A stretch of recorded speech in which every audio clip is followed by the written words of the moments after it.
Enkola eno empya kuno egendereddwamu okusingira ddala okuyamba abajulizi abato obuteeyoleka lujudde lw'abantu bonna abeera mu kkooti. Kino kisuubirwa okwongera mu bwangu bwa kkooti mu misango egisinga obungi, anti abajulizi basobola n'okuwa omulamuzi ko ne kkooti ebyo bye baagala nga bali yonna gye baagala.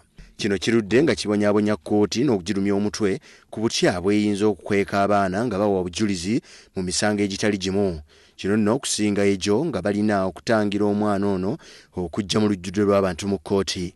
Era kino kibadde kisumbuwa nnyo mu misango omuli okulya enguzi ng'abo abaloopa ate babeera n'obujulizi era nga tebandyagadde kulabika mu lujjudde. Ssaabalamuzi wa kkooti Bateekebwa agamba nti kino kigenda kuyambako mu kwanguya emisango. My first experience before the High Court was actually in this very court in 1976. And I was praying that my pants don't fly off me before Justice Allen. Now think of someone young who has been violated,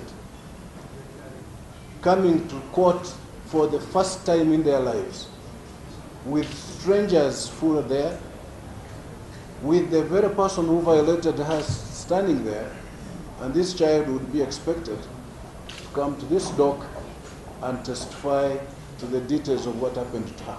Katuleba agamba nti kino kye kiseera ekitongole ekiramuzi okumalawo okutankana oludde okuludde mu bantu ku nkola z'emirimu zaabwe.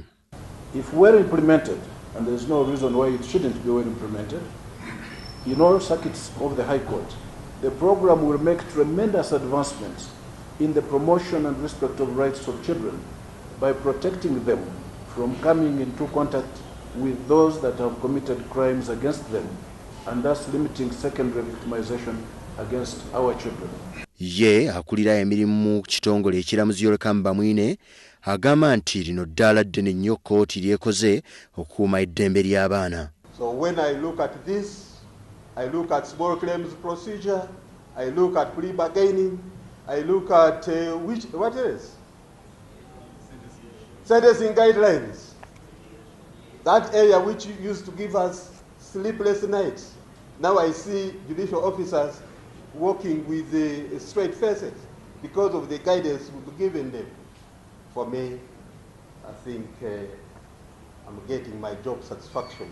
Enkola eno ewagiddwa ekitongole kya UNICEF ekitakabanira eddembe ly'abaana mu nsi yonna. Ebyuma ebigenda okusookera ddala okukozesebwa bimaze okuteekebwa mu kkooti enkulu mu disitulikiti omuli Kampala, Gulu, Fort Portal, Mbalala, Mbale, Arua ne Masindi.